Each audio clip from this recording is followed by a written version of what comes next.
have our next presentation ready to go. I'm excited for this one. We have UR Energy. It's ticker URG on the NYSE American. Chairman and President and CEO of UR Energy, Jeffrey Klenda. How are you, sir?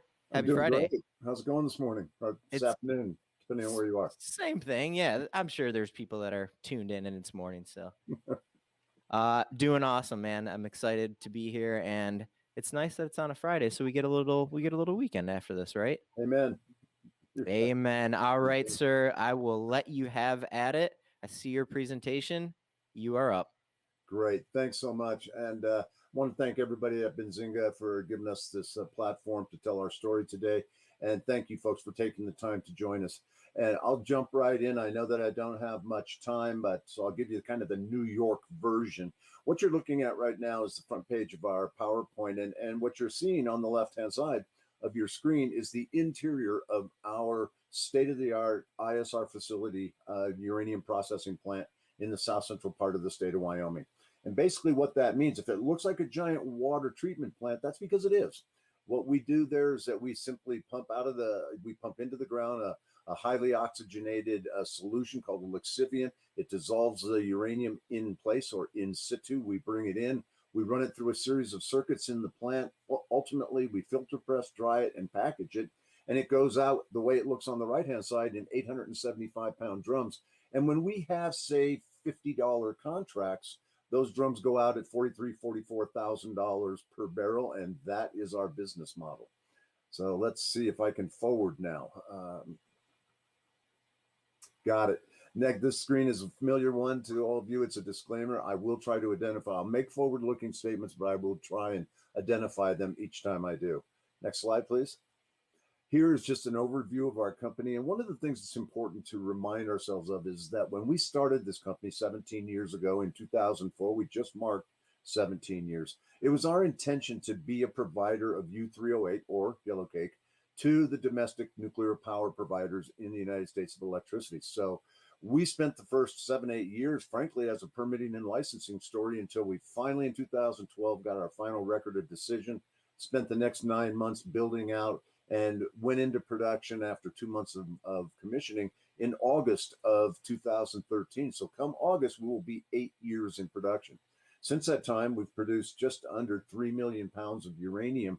And right now we've scaled back production so it's more consistent with current market conditions, but it has been just a monster of a producer. We have emerged as the lowest cost producers in the uranium space outside of the country of Kazakhstan. And there's a reason why they're the lowest cost producer, because they have great resources, but they also produce in a currency that's been devalued by 95%. So they get to produce in their Kazakh tenge and sell in pounds, euros, and dollars. And anybody can look like an economic marvel if they do that. But one of the things that has distinguished us is that we have kept our operational staff on while we've been waiting for these higher prices. So we're actually in a very unique position. But another thing that has distinguished us is that Fukushima occurred, and everyone knows what that event was 10 years ago. And so what we have done is that we put contracts in place right after Fukushima. Prices stayed up near $60 for a year after that. So we put contracts in place that lasted all the way through the decade until calendar year 2020. We just delivered into our last contracts last year, but in doing so, it gave us great, consistent, reliable cash flow, and we became known as a reliable provider of material to the United States utilities, and it allowed us to build inventories. 4 out of the last 5 years, we've been cash flow positive. I don't think there's anybody else in the uranium space that can say that.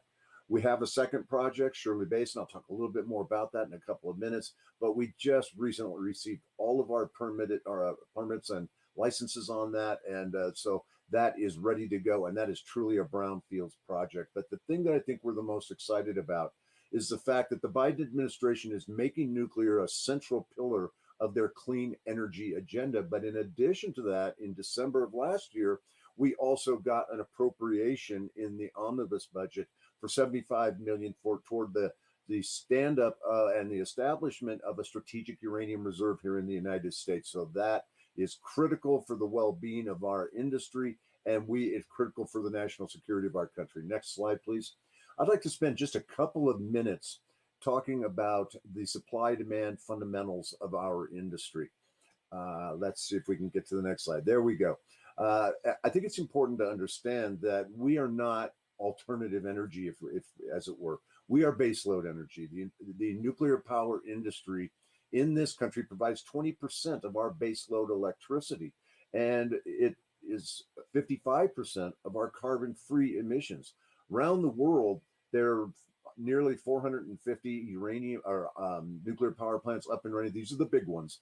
But there are 55 reactors that are under construction globally. Again, very big ones. So what's happening is that we are very much a growth story. And last year, because of COVID, we were not able to open up as many reactors. The new ones didn't come online. Only 3 or 4 of them did. So this year, we're expecting 12 to 15 new reactors coming online. This is going to increase demand. That next bullet point is very important. This slide is important because it's important to understand fundamentally our industry is now in the 3rd consecutive year of a structural deficit of more than 50 million pounds per year. And to put that in perspective, in 2019, we consumed a total of 187 million pounds of uranium globally, but we only produced 139 million pounds, which meant we had a 58 million pound structural deficit that had to be made up for by secondary supply or above ground inventories. In 2020, it was 56 million pounds. This year, it's going to exceed 60 million pounds. But in addition to that, we've had new purchasers come into the market buying yellowcake that are for the first time, and some really exciting developments in terms of this new demand that's coming into the market. Next slide, please. But while this has been going on, while the demand has been growing, we have been seeing very real supply destruction take place in this industry. Cameco, that for a good part of last year, had both McArthur River, well, it was shut down all year, but also had Cigar Lake. These are their 2 flagship properties in Canada and 2 of the biggest producers in the world. Both of them were shut down by mid-year. And at one point last year, now ostensibly this was because of COVID. I think it was simply because of poor pricing, and they were using COVID as a cover for shutting down plants that were no longer economic. But at one point, we had seen 46 million pounds of uranium shut down, or the equivalent of roughly 35% of global consumption. Even the Kazakhs, the biggest producers in the world and the lowest cost producers in the world, have been in the market as buyers. And the thing that made this really unique is the fact that for the first time since the 1940s, we were not producing any uranium in North America, a truly extraordinary event. Next slide, please. But what we are focused on is what's going on here in the United States. Here in the United States, you may have already heard this. If you haven't, it is worth knowing. Remember, we're 20% of the baseload, but we find ourselves in a position where we are 100% dependent on foreign sources of nuclear fuel. We no longer produce any nuclear fuel for the 94 reactors, the largest fleet in the world, and we're also the largest consumers of uranium on the planet, consuming more than 50 million pounds a year. And that colorful chart you see is really a depiction of the last 20 years of production here in the United States. And we have reached a point now where we are producing so little uranium in the United States, the Department of Energy no longer keeps, they keep the statistics on it, but they don't publish them any longer. The fact is we can't let nuclear fuel go the way of rare earths, where we're dependent not 80% on the Chinese. Of all the nuclear fuel that we consume, more than 50 million pounds right now, we have put ourselves in a position where we are more than 50% dependent on Vladimir Putin, Russia, Kazakhstan, and Uzbekistan for more than 50% of our nuclear fuel. It's not only insane energy policy, it's downright dangerous national security policy. Next slide, please. But let's talk about something a little closer to home. Our flagship property is Lost Creek, and that in that picture that you see in the upper left-hand corner, the green area is the larger Lost Creek area, about 36,000 acres. Inset in blue is the permit area, and this has just been recently increased. We increased the size of the permit area. We added 6 new mine units. We also added our production capacity there at the plant to 1.2 million pounds per year. Remember, the total capacity, though, is 2 million pounds per year. We've been producing there now for more than 7.5 years. And when we originally did our preliminary economic analysis on this property, we estimated that we would achieve probably a 80% recovery rate. We have averaged in excess of 93% recovery since this plant went into production. I would suggest to you that nobody in the world has accomplished anywhere near that and doesn't accomplish anywhere near that. 93% of what's in the ground, we get out of the ground. And if you look at the bar chart down below, you'll see that at the time of Fukushima on the far left, we only had 6.25 million pounds there. 5 years later, when we updated our PEA, we had more than 21 million pounds. This is a very scalable project. Next slide, please. But not only is it a scalable project, it has just been, from an operational standpoint, it's been a beast. And here's where the rubber really hits the road. If you take a look at this slide, sorry, it's a little bit busy, but you'll look at the years across the top and you'll notice that even though we went into production in 2013, I took that one off on the left-hand side because that was our ramp-up year. And then on the right-hand side, I took off 2020 because we were also ramping down in that year. But during these years, these were normal operational years for us. And then a variety of different items on the left-hand column that we want to highlight. But I would direct your attention to 2015 here because this is the year where we actually produced the most pounds at the plant, a little over 700,000 pounds. It's also the year, and you look at the middle of the slide going across from left to right, and you'll see that it shows the number of pounds delivered, both purchased and produced, and that we purchased 200,000 of the 925,000 pounds roughly that we delivered that year. And for one simple reason, I have $50 contracts that I'm delivering into, but I can buy it in the market for $21 a pound and scrape a $29 delta. As that was the case, there's no reason for me to be producing the pounds and delivering them into our contracts when I could actually buy it for less. But when you take a look further down that year, notice that we got our C1 cash cost down to $16.27 the pound. And our all-in costs were a little over $25 a pound. But I could still buy it for less in the market and deliver it into our contracts. So we made the decision to do that. Next slide, please. But we also were able to build our inventories in this process. Like I said, Lost Creek has been just an absolutely fantastic flagship property. Pathfinder will come on next. This is a true brownfields project. It was a former producer. We bought it from the French giant Areva, now known as Orano. But you'll notice here, and I have it highlighted in yellow, that we expect our first production here to come in at $14.54, nearly $2 below my lowest cost at Lost Creek. And the reason for that is that it's 4 times the grade. But we just got our full permits and licenses here, our final permits. And this is important because now what it enables us to do is basically double our licensed production capacity from 2 million pounds a year to 4 million pounds a year. Next slide, please. So as this is how we would envision a ramp up scenario. You can see that blue would be Lost Creek. In a year, we can ramp up to about 1 million pounds a year. In 2 years, we can ramp to 1.25 million pounds a year. The burnt orange is Shirley Basin. We can ramp to 2 million pounds in 2 years. And the reason for that is because of what's highlighted in yellow. We have kept our operational staff on. And this is critical to understand. These are not guys you can find on Craigslist or any other type of website. They're not just sitting around waiting for a phone call. This is highly technical what they do. And these are very, very experienced people. And we've made the decision to keep them on staff. It's cost us a lot of money, but that's why we can ramp up so quickly. Next slide, please. This slide is probably the single most important slide in the deck.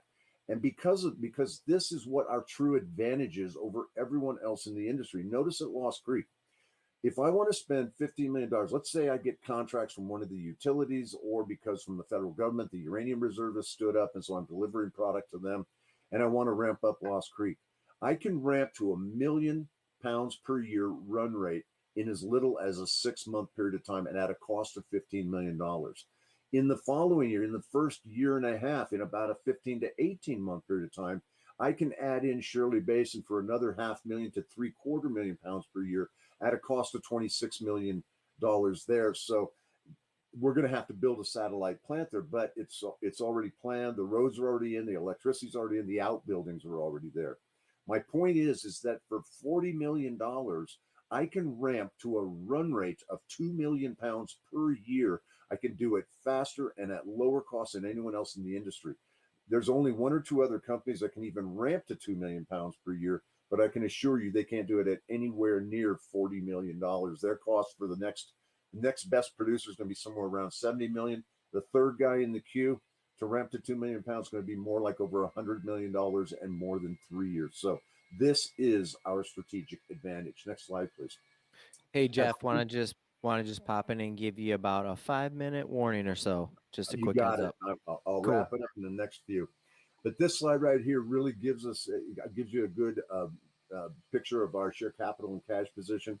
We've done a good job of really containing dilution over the last several years. We have about $16 million in the bank right now, which actually we have cut our expenses down to the lowest point in the last 15 years. So we are really running lean and clean right now. That second box on the left, you can see we have almost 300,000 pounds of Lost Creek produced inventory. We trade very well at nearly 4 million pounds per 4 million shares per day. And we have great coverage from all the best guys in the industry. Next slide. Before you buy a stock, though, you got to know what the catalysts are that are going to drive the industry. And here, supply demand is really the name of the game. Everybody's expecting growth in demand while we are seeing a widening gap in that structural deficit. Something very, very significant has happened, and that has been that we have been able to see buyers like Cameco and Kazatomprom come into the market as buyers. The current market conditions, the pandemic continues to keep projects shut in. We have got the 75 million from the federal government. That is an appropriation. But in addition to that, some of you may have heard that Sprott bought out UPC. This is a very significant event that just occurred last week. I won't go into it now, but what it means is it's going to increase demand substantially. And of course, we can't forget that there are the political risks out there. We are the most politicized commodity on the face of the earth, whether we like it or not. And we are highly dependent on the Russians. If for any reason we end up in a conflict with them, and there's a disruption in the flow of that material coming into the United States, our U.S. utilities would go into crisis literally overnight. Last slide, please. If you take a look at it, the takeaways from my presentation today are actually very straightforward. There we go. Look, we're set up well on cash. We've got about 16 million in cash. We've got inventory to back that up. We took out a PPP loan. We got full forgiveness on that. We have a second part of it. We'll get full forgiveness on that. And we've been able to restructure the small amount of debt we have. So I don't even have principal payment for until the end of next year. But I think what I'd like to leave you with today is very simply this. Because of our operational staff being kept on hand, we can ramp up faster, at lower cost, and at less dilution than anyone else in the industry. That is our strategic advantage, and no one else can say that to you. There's only one of us. Thank you so much. And then from there, if I have a couple minutes, I'll answer a question or two. Let's hit on so much there. I think that we are going to have to conclude it there. I mean, he covered a ton there. Again, didn't I? No, you didn't go long. You're good. Just so much information in there. If we could get a URL popped up on screen so that some of our watchers can get some more information about UR if they want. It's just ur-energy.com. We have Jeff Klenda. He is the chairman, president, and CEO of UR Energy. Thanks so much for joining us today, Jeff, and you have a great weekend, sir. Thanks for having me, guys. You have a great weekend as well. I'm sure I will. Thank you, sir. Righty.